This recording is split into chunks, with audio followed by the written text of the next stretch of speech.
down, yeah. I've been feeling so down, yeah. Can you tell me why? Can you tell me why? Assalamualaikum warahmatullahi wabarakatuh. Saya selaku moderator dari kelompok 4 ingin mempresentasikan hasil diskusi kami mengenai protein. Sebelumnya, perkenalkan nama saya Masya Budi, ini teman saya Muhammad Jabir Bis dan Aryo Santoso. Dan saya Najwa Sawasana. Dan saya Kalisyarah Mawati. Dirinya kami di sini akan mempresentasikan hasil diskusi kami tersebut. Marilah kita mulai.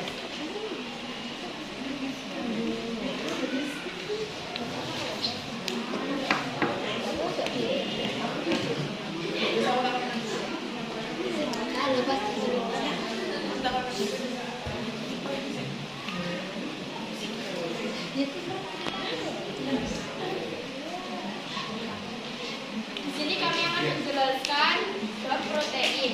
Yang pertama, asam amino. Asam amino merupakan senyawa-senyawa yang mengandung gugus fungsi amino dan gugus fungsi karboksil. Berikut rumus umum molekul asam amino.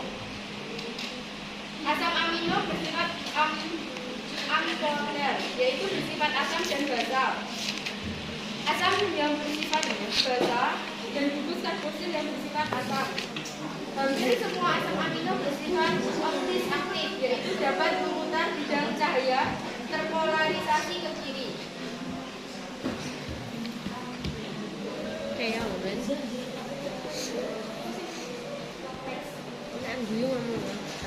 Asam amino dibedakan menjadi dua sebagai berikut. Yang pertama, asam amino esensial, yaitu asam amino yang tidak dapat dibuat oleh tubuh manusia. Contohnya, arginin, fenilalanin, dan histidin. Dan yang kedua, asam amino non esensial, yaitu asam amino yang dapat disintesis di dalam tubuh. Contohnya, serin, sistein, cysteine, dan asam glutamat. Dan yang kedua, pengertian protein.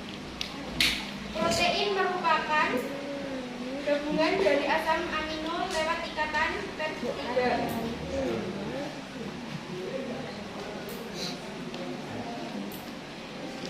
Pengertian protein.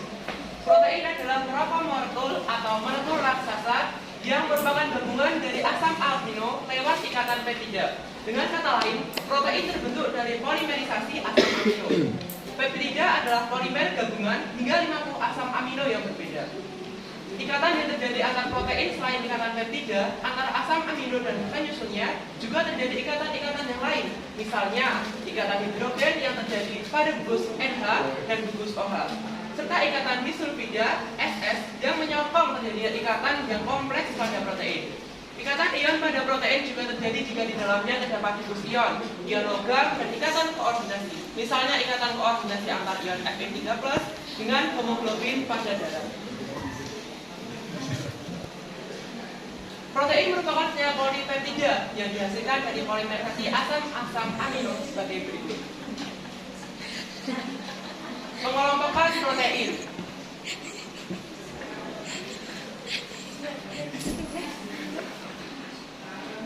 Pengelompokan protein. A. Protein berdasarkan bentuknya.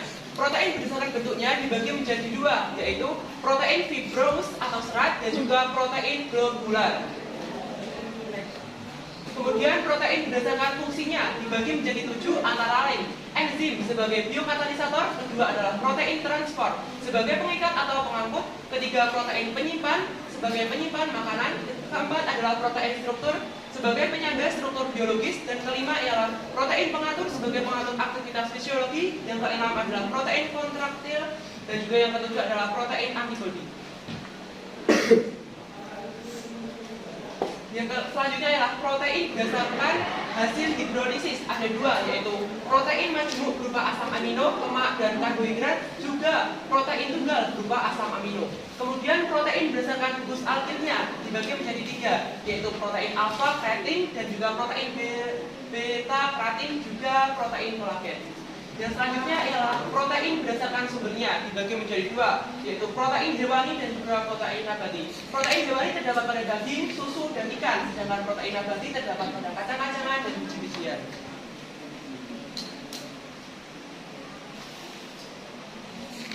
Reaksi identifikasi protein. Yang pertama, uji Biuret, dan yang kedua, uji Pantokloteat, dan yang ketiga, timbal. Dan materi yang keempat yaitu sifat-sifat protein. Yang pertama, terbentuk dari polimerisasi.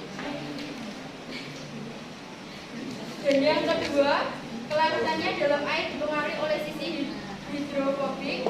Dan yang ketiga, jenis dari setiap asam amino dapat dibedakan dari gugus R. Dan yang keempat, protein globular larut dalam air, sedangkan protein serabut tidak bisa terlarut dalam air. Dan yang kelima, dapat mengalami koagulasi. Dan keenam, bersifat amfoter. Ketujuh, dapat mengalami kerusakan atau perubahan struktur 3 dimensi akibat pemanasan. Protein konjugasi. Protein konjugasi dibagi menjadi beberapa macam protein. Yang pertama ialah nukleoprotein. Nukleoprotein merupakan protein yang terikat pada asam nukleat, terdapat pada irisan dan juga cabang biji-bijian. Kedua ialah dikoprotein. Dikoprotein merupakan protein yang berikatan dengan karbohidrat, terdapat pada lendir yang dihasilkan kelenjar ludah, hati, dan tendon. Yang ketiga adalah fosfoprotein. Fosfoprotein merupakan protein yang berikatan dengan fosfat yang mengandung residin, terdapat pada susu atau kuning telur. Yang keempat adalah likoprotein. Likoprotein merupakan protein yang terikat pada lipid, misalnya serum darah, kuning telur, atau susu. Yang terakhir adalah chromoprotein atau metaloprotein. Chromoprotein merupakan protein yang mengikat pigmen atau yang logam, misalnya hemoglobin.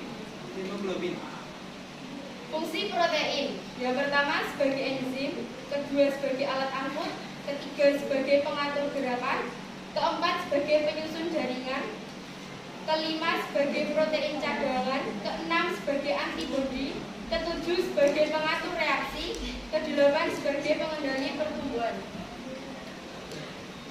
Sumber materi kami berasal dari LKS Kimia, juga dari berbagai web-web yang lain. Demikian materi presentasi dari kelompok kami. Seperti pepatah yang mengutarakan bahwa malu bertanya saat di jalan, karena ini di kelas bukan di jalan, jadi tidak usah bertanya karena kalian tidak bakalan tersesat. Terima kasih.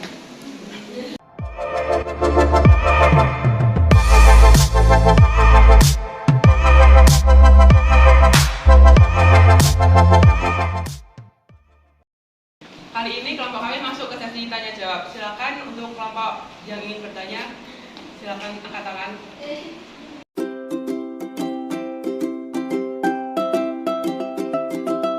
Selanjutnya untuk kelompok 1 silakan bertanya.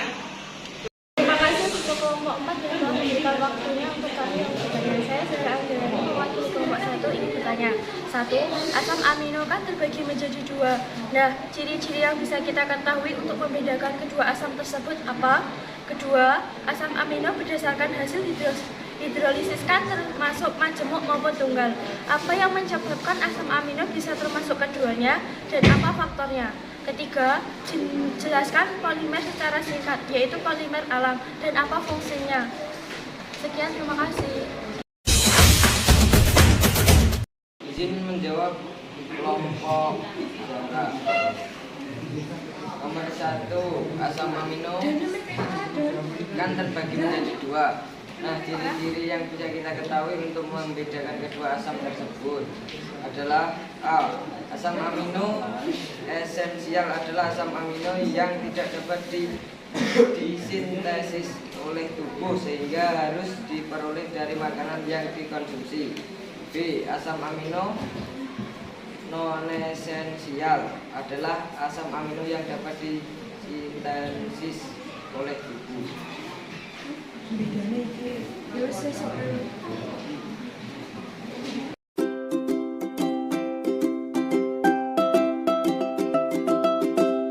Selanjutnya untuk kelompok 2 silakan bertanya. Kami dari kelompok 2 izin bertanya. Nomor 1, Jelaskan terbentuknya polimerisasi asam-asam amino yang menyebabkan protein. Tolong menggunakan gugus fungsi. Kedua, bagaimana cara protein mempengaruhi fungsi bagian-bagian DNA. Ketiga, jelaskan gugus alkilnya protein kolagen. Terima kasih. Selanjutnya kami di sini ingin menjawab pertanyaan dari kelompok 2. Yang pertama, soal pertama ialah jelaskan terbentuknya polimerisasi asam-asam amino yang menyebabkan protein menggunakan gugus fungsi. Nah, di sini tertuliskan kumpulan asam amino dari beberapa fungsi, kemudian ditambah dengan kumpulan asam amino lagi, kemudian menjadi suatu gugus fungsi protein. Jika protein ini dipecah lagi, itu akan menghasilkan 2 asam amino yang sama. Bisa dilihat lebih lanjutnya di dalam PPT.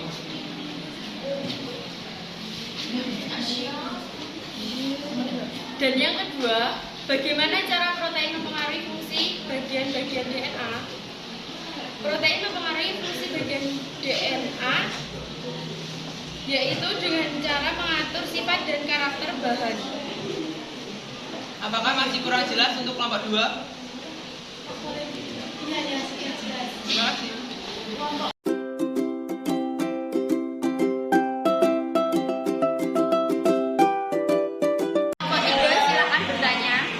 Perwakilan dari kelompok 3 izin bertanya. Yang pertama, jelaskan proses pembentukan protein dari asam amino.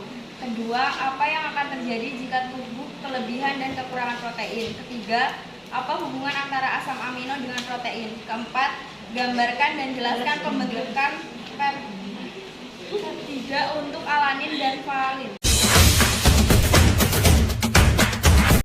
Di sini saya akan menjawab untuk kelompok 3. Yang pertama, jelaskan proses pembentukan protein dari asam amino.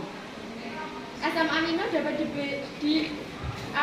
dapat berikatan satu sama lain secara kovalen dan membentuk rantai polipeptida yang panjang dan tipis. Rantai polipeptida ini kemudian bergabung dengan rantai polipeptida yang lain atau rantai non-polipeptida untuk membentuk suatu protein. Dan yang kedua, apa yang akan terjadi jika tubuh kelebihan dan kekurangan protein? Jika asupan protein dalam tubuh kurang, seseorang bisa mengalami beberapa tanda dan gejala berupa rambut rontok, rentan terkena infeksi, tubuh lebih lama pulih saat sakit, hingga malnutrisi akibat kekurangan protein atau kwashiorkor. Oleh karena itu, jumlah asupan protein harian perlu dipenuhi agar tubuh tetap sehat. Dan yang ketiga, apa hubungan antara asam amino dengan protein?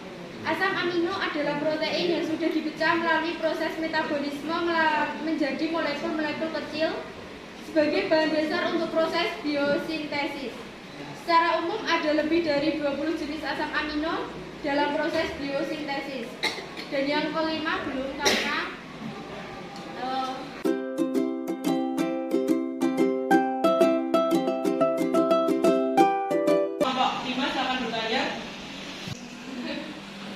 Terima kasih untuk moderator sudah memberikan kesempatan untuk bertanya. Yang pertama, bagaimana cara asam amino membentuk ion Jupiter? Jelaskan prosesnya.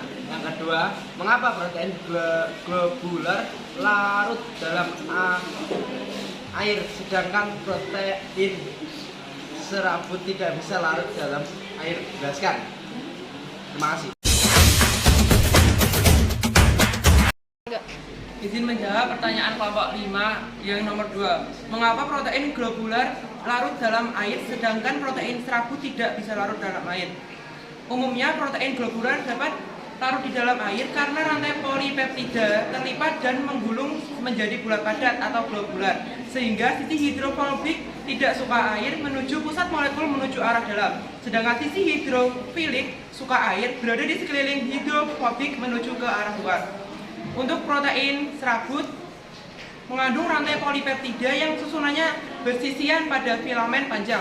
Contohnya kolagen pada tendon dan miosin pada jaringan otot. Protein ini tidak larut dalam air karena sifatnya yang keras sehingga biasa digunakan sebagai struktur materi.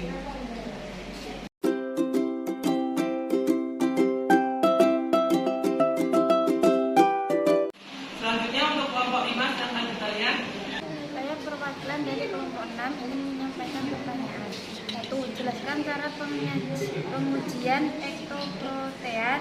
2. Apa yang dimaksud dengan kalimat asam amino yang dapat disintesis di dalam tubuh manusia? Terima kasih. Izin menjawab pertanyaan kelompok 6. Yang pertama ialah jelaskan cara pengujian kantoprotean. Uji kantoprotean merupakan uji kualitatif pada protein yang digunakan untuk menunjukkan keberadaan gugus benzena. Langkah-langkahnya ialah 1. Isi tabung reaksi dengan zat yang akan diuji. 2. Tambahkan 1 ml HNO3 pekat. Perhatikan adanya endapan putih. 3. Ialah panaskan selama 1 menit dan amati terbentuknya warna kuning. 4. Ialah dinginkan lalu tambahkan NaOH 10% tetes demi tetes melalui dinding tabung. Perhatikan warnanya. Terjadi perubahan warna dari kuning menjadi jingga. Metode analisis protein ini menggunakan larutan asam nitrat pekat yang merupakan salah satu syarat agar uji kantoprotein ini dapat dilaksanakan dengan baik. Nomor 2 ialah apa yang dimaksud dengan kalimat asam amino yang dapat disintesis di dalam tubuh manusia. Yang dimaksud dalam asam amino yang dapat disintesis dalam tubuh manusia ialah asam amino non esensial.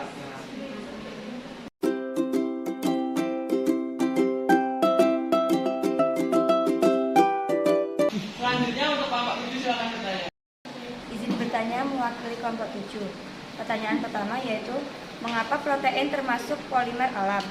Dan yang kedua yaitu bagaimana peran protein dalam melindungi tubuh dari mikroorganisme patogen.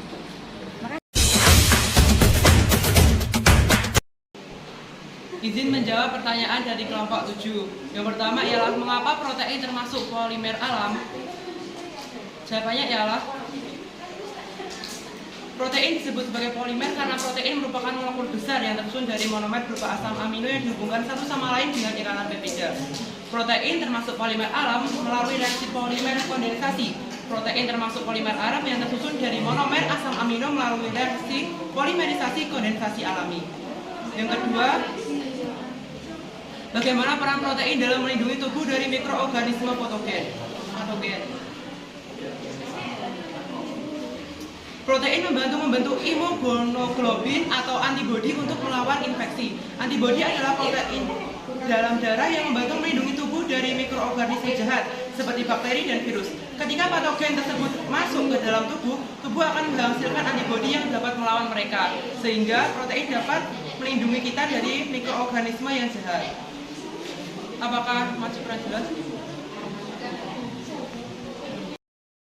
Demikian presentasi yang dapat kelompok kami lakukan. Ada kurang lebihnya kami mohon maaf. Wassalamualaikum warahmatullahi wabarakatuh.